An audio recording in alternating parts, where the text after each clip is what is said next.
हाँ बेटा, तो आज लेक्चर को आगे बढ़ा रहे जी। वेक्टर अलजेब्रा चल रहा था जिसमें हम लोग एडिशन ऑफ टू वेक्टर देख चुके थे। तो नेक्स्ट बात करते हैं बेटा रिजोल्यूशन।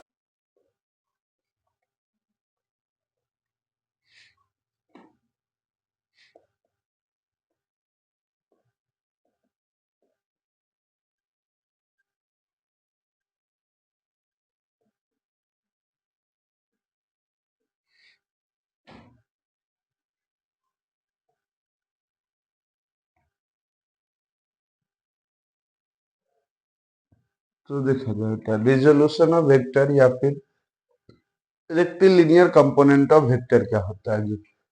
तो ये कहता है बेटा आपके पास कि कोई भी दो परपेंडिकुलर एक्सिस के बीच में कोई हमारे पास वेक्टर है बेटा। ये मान लीजिए अभी के केस में एक्स बोल देते हैं जी, इसको वाई बोल देते हैं। और ये मान लिया जाए बेटा वेक्टर कुछ है आपके पास, ए है जी। ये वेक्टर है लेकिन उसका लेंथ आपको दिया रहेगा और ये एंगल आपको दिया हुआ है बेटा, मान लीजिए थीटा डिग्री। जनरल बात कर रहे हैं जी, थीटा के जगह पे आपको 30, 60, 40 कुछ भी दिया रहेगा आपके पास। तो अब देखो बेटा ये जो वेक्टर ए है इसको यदि हम बनाने जाएं जी तो क्या मिलेगा आपके पास बेटा।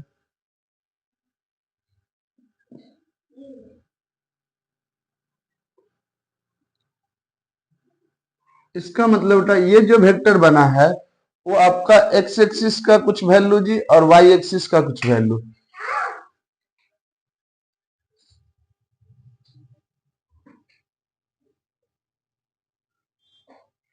तो ये आपके पास दो वैल्यू से बना हुआ है बेटा। एक ये आपके पास एक्स डायरेक्शन में, या ये बोलिए बेटा या ये बोलिए, बात सेम ही आपके पास। तो इसी को तोड़ना है जी कि ये वैल्यू जो आपके पास वेक्टर है जिसका मैग्नीट्यूड ए है तो उसमें एक्स का कितना वैल्यू है और वाई का कितना वैल्यू है, इसको ब्रेक करना ही क्या कहलाता है, रिजोल्यूशन ऑफ वेक्टर। और इसको ब्रेक करना बेटा कोई बड़ी बात नहीं है आपके पास। तो देखो ये आपके पास दिया हुआ है बेटा, एंगल दिया हुआ है थीटा। ये एंगल जी आपके पास 90 डिग्री है तो ट्रायंगल राइट एंगल है बेटा। तो यहां से हम लोग एक बार लगा देंगे कॉस जी, एक बार लगा देंगे साइन लगा देंगे। तो कॉस थीटा इक्वल टू हो जाएगा बेटा, इसका नाम दे देते हैं कुछ, ओ पी क्यू आर। तो यहां से cos थीटा इक्वल टू आ जाएगा बेटा बेस, बेस हो जाएगा ओपी और हाइपोटेनस हो जाएगा जी ओ क्यू। तो cos थीटा इक्वल टू मिलेगा बेटा क्या, ओपी हमको मालूम नहीं है और ओ क्यू मालूम है जी जिसका लेंथ ए है। तो यहां से क्रॉस मल्टीप्लाई करेंगे बेटा तो ओपी इक्वल टू आ जाएगा ए cos थीटा। मतलब ए जो वेक्टर था जी, जो एंगल थीटा बना रखा है तो उसका एक्स डायरेक्शन में जो मैग्नीट्यूड होगा वो आएगा ए cos थीटा। इसी टाइप से बात करें बेटा आपके पास बाई डायरेक्शन में क्या होगा, तो sine theta equal to perpendicular by hypotenuse. तो परपेंडिकुलर है बेटा क्यूपी और हाइपोटेनस है जी ओ क्यू।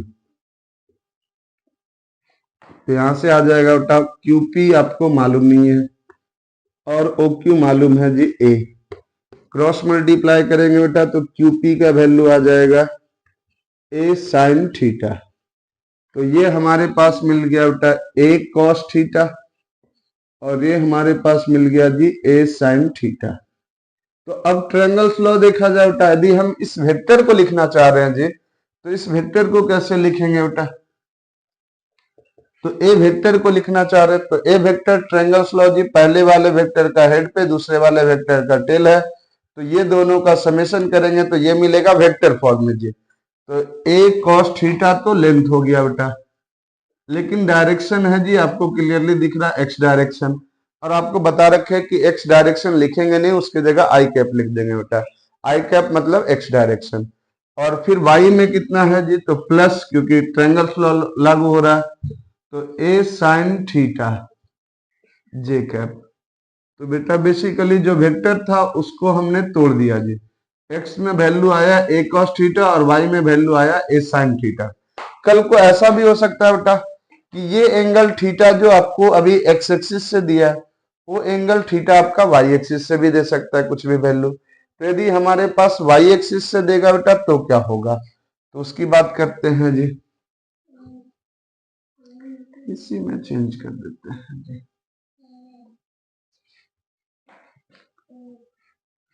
तो यदि ये एंगल हमारे पास ये थीटा जो एक्स से था बेटा, वो अब एंगल दे दिया थीटा वाई से जी। तो यहाँ पे भी cos थीटा लगाएंगे बेटा, तो cos थीटा इक्वल टू हो जाएगा बेस बेस हो जाएगा जी आर ओ या ओ आर, और हाइपोटेनस ओ क्यू ही होगा बेटा। तो ये आ जाएगा ओ आर का वैल्यू आ जाएगा ए cos थीटा। फिर एक बार साइन थीटा लगाएंगे बेटा आपके पास, तो साइन थीटा इक्वल टू आ जाएगा जी R Q divided by O Q. तो R Q divided by O Q का वैल्यू है बेटा, तो आर क्यू का वैल्यू आ जाएगा ए साइन थीटा। तो आर क्यू बोलो बेटा या ओपी बोलो, बात तो सेम ही है जी। तो ये ओपी के बराबर है। तो यहां से यदि अब आपको तोड़ना हो बेटा तो क्या आ रहा है, तो एक्स में देखो जी ओपी, ओपी का वैल्यू आ रहा है ए साइन थीटा आई कैप, और प्लस क्या बेटा वार का वैल्यू कितना है ए कॉस थीटा जे कैप। तो देखो बेटा आपके पास दोनों में जी क्या है डिफरेंस बेटा, बेसिकली देखा जाए तो दोनों में साइन कॉस आया जी, ठीक है। लेकिन प्रॉब्लम क्या बेटा कि यहाँ पे देखो x में कॉस आया, यहाँ पे x में साइन आया, यहाँ पे x y में साइन आया, तो यहाँ पे y में कॉस आ गया, इंटरचेंज हो गया। अब इसको याद कैसे रखेंगे बेटा, सिंपल सा फंडामेंट, सिंपल सा कॉन्सेप्ट क्या है जी। आप देखिए एंगल किससे बन रहा है, यदि एंगल x एक्सिस से बन रहा है तो x वाला कॉस होगा, बाकी दूर वाला साइन होगा। यदि एंगल y से बन रहा है तो y वाला कॉस होगा, और दूर वाला जो होगा x हो जाएगा, वो कॉस, दूर वाला जो हो जाएगा जी साइन हो जाएगा। तो जिससे एंगल बन रहा होगा वो आपका होगा कॉस थीटा, और जो एंगल से दूर वाला एक्सिस होगा वो होगा साइन थीटा। तो इसी को बोलते हैं बेटा रेजोल्यूशन ऑफ वेक्टर, या फिर आपके पास ये रेक्टिलिनियर कंपोनेंट।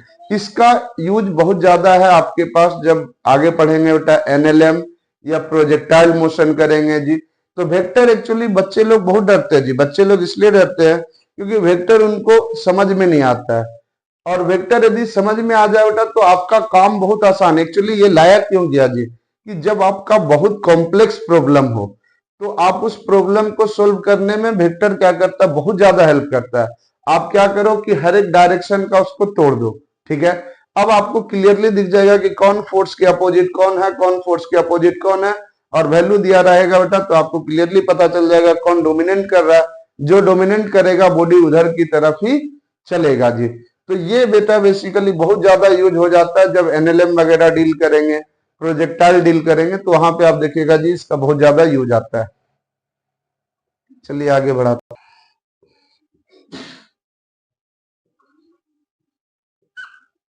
तो मान लीजिए बेटा जैसे ये आपके पास क्वेश्चन है जी, कि ये आपके पास कोई वेक्टर है जिसका मैग्नीट्यूड है 25 और डायरेक्शन दिखा रखा है, और ये एक्स एक्सिस से 37 डिग्री बना रहा है। तो इसका एक्स में वैल्यू कितना है, वाई में वैल्यू कितना है जी। तो इस, चलो ए इक्वल टू बोल देते हैं जी 25। तो ए वेक्टर को यदि हम ब्रेक करके लिखे बेटा तो एक्स में कितना आ जाएगा 25 का कॉस 37 डिग्री, और y में क्या आ जाएगा बेटा 25 का साइन 37 डिग्री। तो इसका वैल्यू आ जाएगा जी आपका 25 cos 37 का वैल्यू बेटा आपको पढ़ा रखे है, cos 37 का 4/5 आई कैप हो जाएगा, और 25 sin 37 का जी 3/5 जे कैप हो जाएगा। 5 5 जा 25, 5 5 जा 25।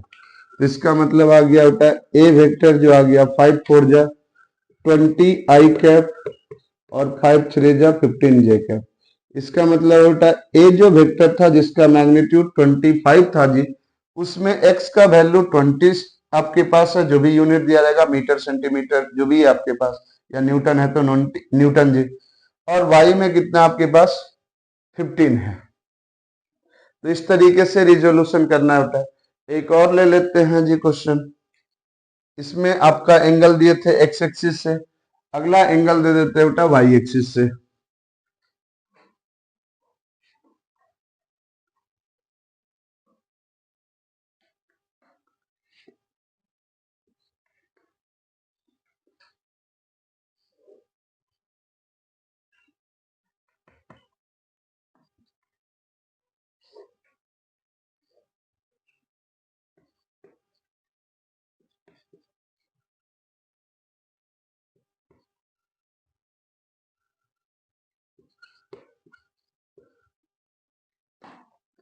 तो ये है बेटा अगले बार में आपके पास कि एक वेक्टर है जी जिसका लेंथ है मैग्नीट्यूड है 50 न्यूटन, फोर्स है एक्चुअली, और ये वाई एक्सिस से बना रहा है बेटा एंगल 53 डिग्री। तो हमको इसको वेक्टर में लिखना है जी, ए बोल देते हैं बेटा बेसिकली मैग्नीट्यूड। तो ए वेक्टर को रिप्रेजेंट करना है जी, एक्स और वाई अलग अलग। तो इस बार एंगल बेटा देखो वाई से बन रहा है, तो एक्स वाला क्या हो जाएगा, जो भी वैल्यू है जी, तो 50 है, 50 का क्या हो जाएगा, तो दूर वाला आ जाएगा बेटा साइन 53 डिग्री आई कैप जी, और नजदीक वाला आ जाएगा बेटा क्या आपके पास कॉस 53 जे कैप।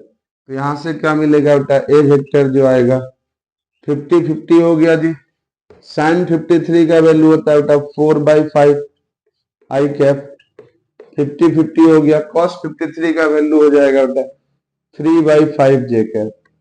तो यहाँ से 5 10 जा 50, 5 10 जा 50, तो 10 4 जा आ गया बेटा 40 की आई में जी 40 न्यूटन है, और जे में कितना है 10 3 जा 30। तो ये आपके पास बेटा रिजोल्यूशन हो गया, इसको आराम से तोड़ दिया जी, एक्स का अलग वैल्यू और वाई का अलग वैल्यू। तो नेक्स्ट चलते हैं बेटा आपके पास दो वेक्टर को सब्सट्रैक्ट कैसे करेंगे बेटा, तो सब्सट्रैक्शन ऑफ टू वेक्टर।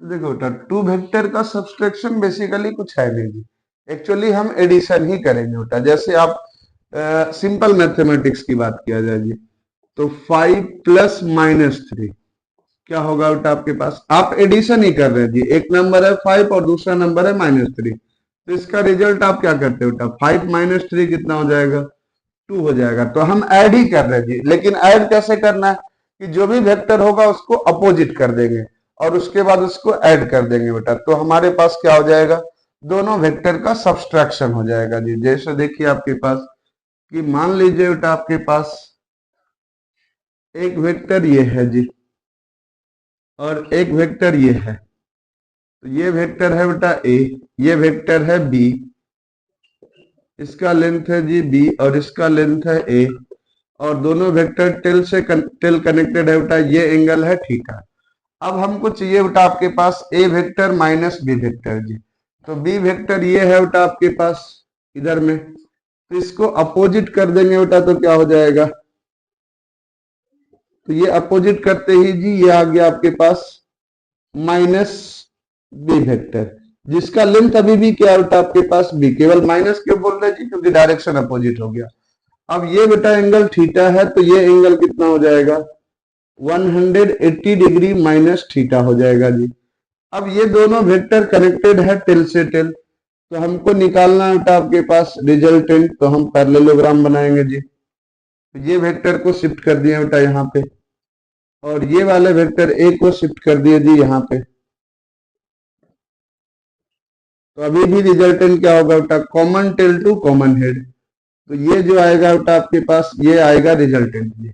और इस रिजल्टेंट का वैल्यू क्या होगा बेटा आपके पास, तो यहाँ देखो जी फर्स्ट वाले का हेड पे सेकंड वाले का टेल है बेटा, तो ये तो ए वेक्टर है और ये है जी आपके पास माइनस बी वेक्टर, तो यहां से आ जाएगा बेटा ए वेक्टर प्लस क्या माइनस बी वेक्टर जी, तो सब्सट्रैक्शन हो गया आपके पास। लेकिन देखो जी नॉर्मल वाला में तो कुछ नहीं था, वेक्टर में बहुत सारा चीज चेंज हो गया जी। एक तो आप सब्सट्रैक्शन कर रहे तो एंगल थीटा नहीं रहा, अब एंगल कितना हो गया 180 माइनस थीटा, तो रिजल्टेंट का फॉर्मूला क्या हो जाएगा बेटा आपके पास, तो रिजल्टेंट का फॉर्मूला जो था जी वही रहेगा, ऑब्वियस सी बात है, खाली एंगल चेंज हो जाएगा बेटा। तो ए का magnitude A square minus B का मैग्नीट्यूड बी ही होगा बेटा, आपको लिख रखे हैं, तो बी स्क्वायर प्लस 2 ए का मैग्नीट्यूड ए, बी का मैग्नीट्यूड बी, और कॉस थीटा आपका थीटा नहीं रहा बेटा, अब वो हो गया 180 माइनस थीटा जी। तो रिजल्टेंट का वैल्यू आ जाएगा बेटा root under A square plus B square plus 2ab, और ये हो जाएगा बेटा cos 180 को लिख सकते हैं 90 डिग्री इंटू 2 माइनस थीटा, और ये आपको हायर डिग्री का बता रखे बेटा, तो यहाँ पे इवेन आया जी, और इवेन आया बेटा तो कॉस कॉस ही रहेगा, चेंज नहीं होगा। लेकिन ये भी देखना होता है जी साथ ही साथ कौन सा क्वाड्रेंट में होगा बेटा, तो 180 माइनस समथिंग है जी, 180 माइनस समथिंग मतलब सेकंड क्वाड्रेंट में, और सेकंड क्वाड्रेंट में पॉजिटिव होता है बेटा साइन और कॉसेक, जबकि हम वैल्यू निकाल रहे जी कॉस का, तो इसलिए माइनस हो जाएगा। तो यहाँ से आर का वैल्यू हो जाएगा बेटा आपके पास A square plus B square plus 2ab, और इसका वैल्यू आ जाएगा बेटा माइनस कॉस थीटा। तो यहां से आपके पास आ जाएगा बेटा R, that means A vector minus B vector का जी मैग्नीट्यूड। तो ये आ गया बेटा आपके पास root under A square plus B square minus 2ab cos theta. तो ये आ गया बेटा। अब यहाँ पे बच्चे बहुत सारे प्रॉब्लम क्या करते हैं जी, देखो ये फॉर्मूला जो निकल के आया बेटा आपके पास रिजल्टेंट का सब्सट्रैक्शन में, तो देखो जी ये फॉर्मूला याद रखना है यदि आपको, तो ये फॉर्मूला लगाते समय ये ध्यान दीजिए बेटा कि ये एंगल नहीं है जी, लेकिन अल्टीमेटली आ गया थीटा पे ही, तो आपको जो एंगल थीटा दिया उसी को, ये नहीं कि बहुत सारे बच्चे ऐसे करते जी, ये 30 डिग्री है और ये मान लीजिए आपके पास 30 है, तो ये आ जाएगा बेटा 150, तो बच्चे यही फॉर्मूला लगाएंगे लेकिन थीटा के जगह पे 150 डाल देंगे, क्योंकि सर दोनों वेक्टर के बीच में एंगल 150, ये तो बेटा यहां लगाएंगे तब 150 होगा, वो अपने आप माइनस दे देगा। तो इसलिए आपको यदि ये फॉर्मूला लगाना है जी, तो थीटा इसको नहीं लेना, थीटा वो आपके पास अपने आप वही आ जा रहा है आपके पास, कौन सा 30 डिग्री आ जा रहा है जी, ठीक है। गलती से मत कर दीजिएगा कि यहाँ पे 150 माइनस माइनस प्लस आ जाएगा, आंसर आपका रॉन्ग हो जाएगा, ठीक है। तो थीटा मतलब बेटा आपके पास जो पहले इनिशियल ए वेक्टर और बी वेक्टर के बीच में था उसी थीटा को रख दीजिएगा जी, आंसर आ जाएगा। और यदि आप इधर वाला लगा रहे तो ये फॉर्मूला का कोई जरूरत नहीं है, आप जो एडिशन वाला पढ़े हैं उसी को लगा दीजिए बेटा, वो अपने आप माइनस हो जाएगा, समझ गया। तो देखते हैं बेटा इस पे क्वेश्चन भी देखते हैं जी थोड़ा, दो सब वेक्टर का सब्सट्रैक्शन बेटा बेसिकली कुछ नया नहीं है, ये भी एडिशन ही है जी एक तरह का। इस पे न्यूमेरिकल देखते हैं बेटा एक,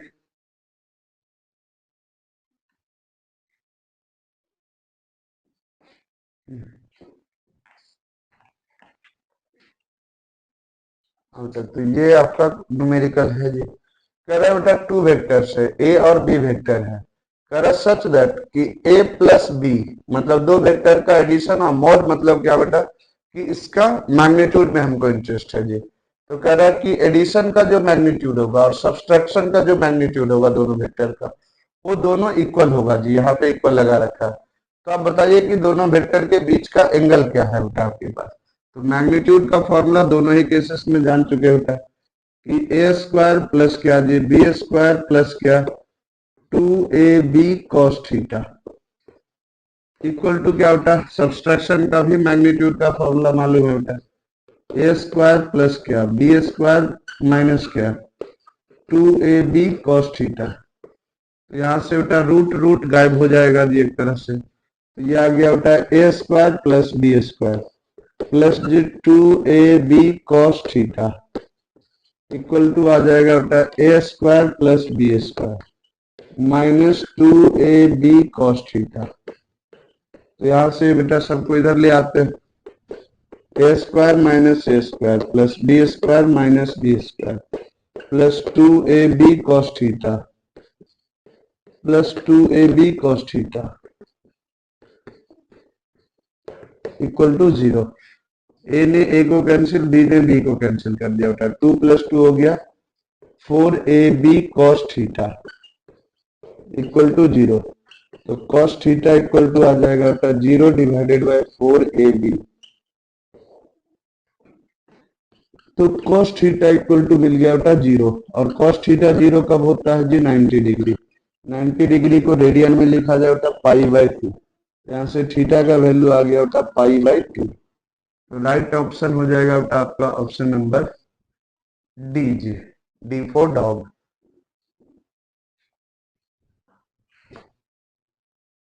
बेटा आपका multiplication of vector.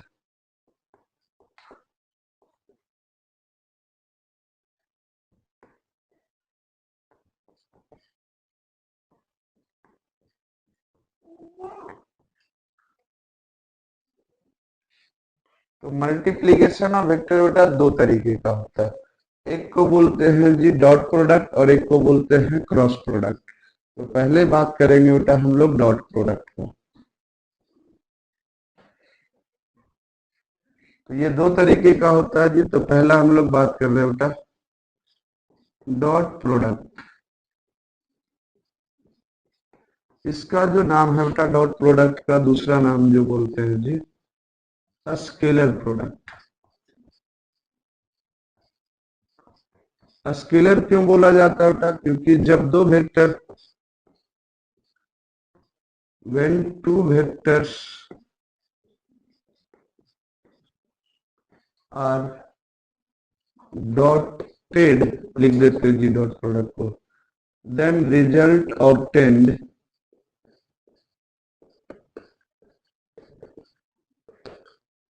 is a scalar quantity।